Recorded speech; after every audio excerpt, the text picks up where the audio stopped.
So మనము previous session లో test plan template గురించి మనం చూసాం. అండ్ దెన్ నెక్స్ట్ వచ్చేసరికి ఈ టెస్ట్ ప్లానింగ్ ఫేజ్ లో మనం ప్రిపేర్ చేసే డాక్యుమెంట్స్ ఏంటి అంటే కనుక test plan and test strategy కదా. ఈ రెండు డాక్యుమెంట్స్ మనం ప్రిపేర్ చేస్తాం. ఈ టెస్ట్ ప్లాన్ కంప్లీటెడ్ అయిపోయింది, మనం చూసేసాం. ఈ టెస్ట్ స్ట్రాటజీ మనం ఏం చెప్పాము? Power point presentation, right? Power point presentation మంచిగా డాక్యుమెంట్ పీపీటీలో ఉంటది కాబట్టి అందరికి రివ్యూ చేయడానికి కానీ మంచిగా ఈజీగా ఉంటదండి. సో మనం యూజువల్లీ ఈ పవర్ పాయింట్ ప్రజెంటేషన్ ప్రిపేర్ చేస్తారు.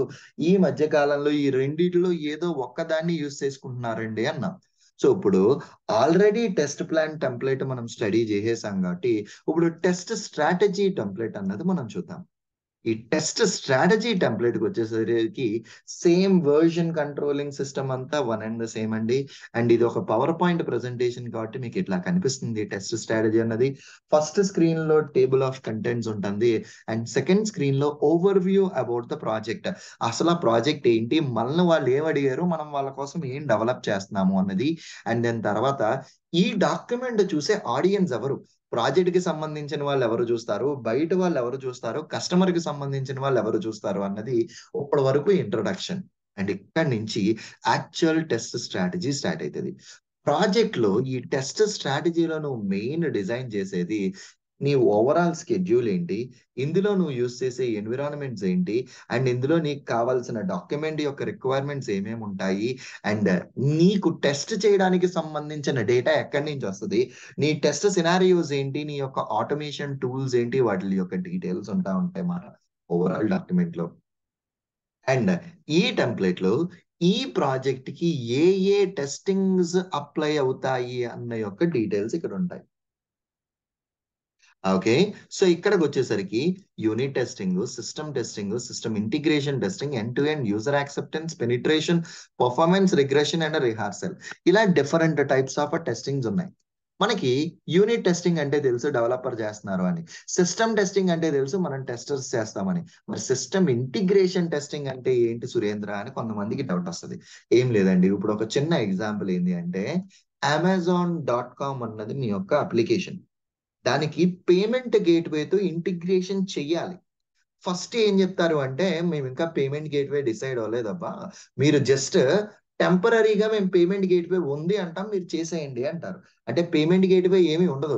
మీరు బై నౌ అని ఒక ప్రోడక్ట్ కొడితే అది ఆర్డర్ ప్లేస్ అయిపోతుంది అనమాట. తర్వాత పేమెంట్ గేట్వేని ఇంటిగ్రేట్ చేస్తారు. ఇంటిగ్రేట్ చేసినప్పుడు పేమెంట్ గేట్వే అనేది కంప్లీట్లీ ఒక డిఫరెంట్ సిస్టమ్. ఇప్పుడు మీ Amazon.com అన్నది ఒక సిస్టము, పేమెంట్ గేట్వే అన్నది ఇంకొక సిస్టము. ఈ రెండిటిని ఇంటిగ్రేట్ చేసిన తర్వాత మీకు ఏమవుతుంది అంటే ప్లేస్ ఆర్డర్ అని కొడితే పేమెంట్ గేట్వే స్క్రీన్కి వెళ్ళి అక్కడ పేమెంట్స్ అన్ని అయ్యి సక్సెస్ఫుల్ గా మళ్ళీ అమెజాన్ కి తిరిగి వస్తుందా లేదా, ఇలా చెక్ చేసే ఈ రౌండ్ ప్రాసెస్ ని మనం ఏమంటాము అంటే సిస్టమ్ టు సిస్టమ్ మధ్యన ఇంటిగ్రేషన్, ఆ రెండిట్లకి మధ్యన ప్రాపర్ గా కమ్యూనికేట్ అవుతుందా లేదా అన్నది చెక్ చేసేది సిస్టమ్ ఇంటిగ్రేషన్ టెస్టింగ్. మరి ఎండ్ టు ఎండ్ టెస్టింగ్ అంటే ఏంటి? సిస్టమ్ టెస్టింగ్ అంటే లాగిన్ ఫంక్షనాలిటీని విడిగా చేస్తాం, సెర్చ్ ఫంక్షనాలిటీని విడిగా చెక్ చేస్తాం, ఎడిట్ ఫంక్షనాలిటీ, డిలీట్, ఇలా చిన్న చిన్న బిట్స్ అండ్ పీసెస్ కింద చేస్తాం. అదే ఎండ్ టు ఎండ్ ఫంక్షనాలిటీ అంటే ఫస్ట్ నుంచి లాస్ట్ వరకు ఒక ఫ్లో కింద ఒకటే టెస్ట్ కేస్ కింద చేస్తాం.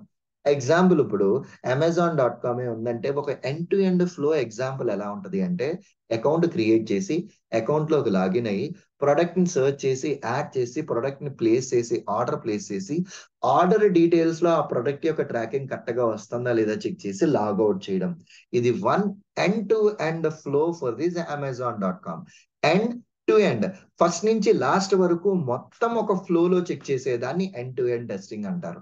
ఫర్ సపోజ్ మీ యొక్క అప్లికేషన్ సిస్టమ్ టెస్టింగ్ లో 100 టెస్ట్ కేసులు వచ్చాయనుకోండి, ఈ ఎండ్ టు ఎండ్ ఫ్లోస్ ఒక 10-15 ఉంటాయి మీ యొక్క అప్లికేషన్ మొత్తానికి కూడా. ఎండ్ టు ఎండ్ ఫ్లో అన్నది డిఫైన్ చేసుకుంటాం.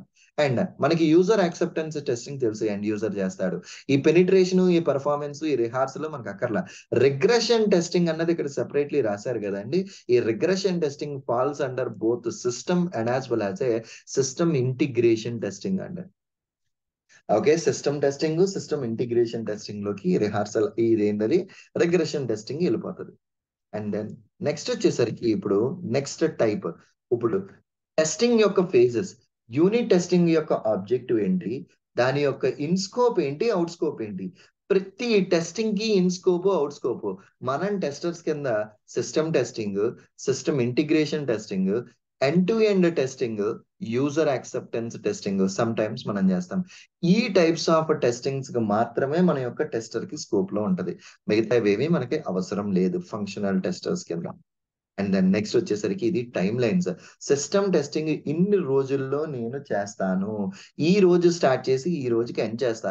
Integration testing cycle 1, cycle 2, cycle 3, cycle 4 అంటే ఒకసారి ఎగ్జిక్యూట్ అయిపోయిన తర్వాత మళ్ళా ఇంకొకసారి మొత్తం అన్ని ఎగ్జిక్యూట్ చేసేదాన్ని. ఇది సైకిల్ లెవెల్. ప్రతి ఒక్క టెస్టింగ్ కి టైమ్ లైన్స్ డిఫైన్ చేస్తాం. ఇప్పుడు ప్రాజెక్ట్ లో ఫాలో అయ్యే గైడ్ లైన్స్ ఏంటి, మనం అజైల్ మెథడాలజీని ఫాలో అవుతున్నాం, అజైల్ లో ఉండే యొక్క డెఫినేషన్స్ ఇది. యాజ్ ఆఫ్ నో మనం ఇవి అజైల్ చదవలేదు కాబట్టి ఇది నెక్స్ట్ వచ్చి చూద్దాం మనం. అండ్ దెన్ యూనిట్ టెస్టింగ్ అంటే ఏంటి, ఎవరు చేస్తారు. ఇండివిజువల్ టెస్టింగ్ కి ఎవరెవరు ఏ ఏ రెస్పాన్సిబిలిటీస్ ఉంటాయి. టెస్టింగ్ మీరు ఎలా క్యారీ చేస్తారు, ఒక యూజర్ రిక్వైర్మెంట్ ని పట్టుకుని మన టెస్టర్లు టెస్ట్ కేసులు రాస్తారు. టెస్ట్ కేసులు రాసిన వెంటనే ఫస్ట్ ఎగ్జిక్యూట్ చేస్తాం ఒకసారి. ఎగ్జిక్యూట్ చేయడానికి కొంత డేటా కావాలి, వచ్చిన రిజల్ట్ ని అవుట్పుట్ కింద ఇస్తాం. ఈ టెస్ట్ కేసెస్ రాసినవి మల్టిపుల్ టైమ్స్ మేము ఎగ్జిక్యూట్ చేస్తాము, మల్టిపుల్ టైమ్స్ మీకు రిజల్ట్ సబ్మిట్ చేస్తాము, మల్టిపుల్ టైమ్స్ నాకు టెస్ట్ డేటా అవసరం ఉంటది అని మనం ఇక్కడ చెప్తున్నాం. టెస్ట్ డేటా అంటే ఎగ్జాంపుల్ ఏంటి అంటే, ఇప్పుడు మనం అమెజాన్ నే టెస్ట్ చేస్తున్నాం అండి. మీరు యూజర్ ని క్రియేట్ చేయాలి, అమెజాన్ లో ఒక అకౌంట్ క్రియేట్ చేసుకోవాలి అంటే మీకు ఒక ఈమెయిల్ ఐడి కావాలి కదా. ఆ email ID it self is a test data.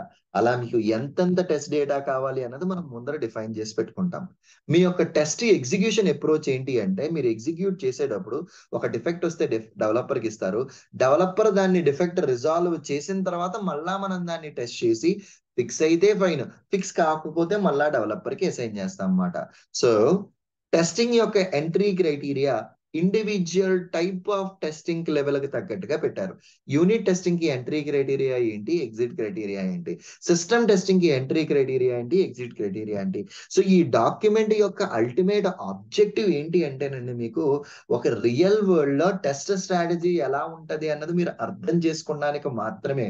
మీరు ఇంటర్వ్యూకి వెళ్ళినప్పుడు టెస్ట్ స్ట్రాటజీ చూసావా, అందులో ఏమున్నాయని అడుగుతారు, కానీ నువ్వు టెస్ట్ స్ట్రాటజీ రాసావా అన్నది మనల్ని అడగరు. సో ఇప్పుడు నేను మీకు చెప్పే పాయింట్స్ అన్ని మీ మైండ్ లో ఉంటే మీరు టకటక ఆన్సర్స్ చెప్పుకోవచ్చు. టెస్ట్ డేటా ఎక్కడి నుంచి వస్తుంది, మన అప్లికేషన్ లో ఎన్ని ఎన్విరాన్మెంట్స్ ఉన్నాయి, దానికి సంబంధించిన డీటెయిల్స్ ఏంటి, అండ్ ఇండివిజువల్ రెస్పాన్సిబిలిటీస్ ఏంటి, యూనిట్ టెస్టింగ్ కి ఎవరు రెస్పాన్సిబిలిటీ, సిస్టమ్ టెస్టింగ్ కి ఎవరు రెస్పాన్సిబిలిటీ, ఇవన్నీ ప్రాజెక్ట్ లో మనం వాడే టూల్స్ ఏంటి, మొత్తం హై లెవెల్ టూల్స్ ఏంటి, మాన్యువల్ టెస్టింగ్ కి, ఆటోమేషన్ టెస్టింగ్ కి, ఇట్లన్నిటి యొక్క టూల్స్ ఏంటి. ఇన్ కేస్ ఈ ప్రాజెక్ట్ లో ఆటోమేషన్ ఉంటే ఎలాగా, అసలు ఆటోమేషన్ టెస్టింగ్ ఎందుకు వాడతారు, దానివల్ల యూజ్ ఏంటి, దానివల్ల టైం లైన్స్ ఏంటి. అండ్ దెన్ మీ యొక్క సిస్టమ్ టెస్టింగ్ యొక్క టైం లైన్స్ ఏంటి, దాని యొక్క ప్లాన్ ఏంటి. ఇంటిగ్రేషన్ టెస్టింగ్ యొక్క టైం లైన్స్ ఏంటి. ఎండ్ టు ఎండ్ టెస్టింగ్ యొక్క టైం లైన్స్ ఏంటి, ప్లాన్స్ ఏంటి, రెస్పాన్సిబిలిటీస్ ఏంటి. అట్లానే యుఏటి కి, పర్ఫార్మెన్స్ టెస్టింగ్ కి, పెనిట్రేషన్ కి, రిగ్రెషన్ కి, ప్రతి టెస్టింగ్ టైప్ కి కూడా దాని యొక్క ఓకే రెస్పాన్సిబిలిటీస్ ఏంటి, టైం లైన్స్ ఏంటి అన్నది మాత్రమే ఈ స్ట్రాటజీలో పెడతారు.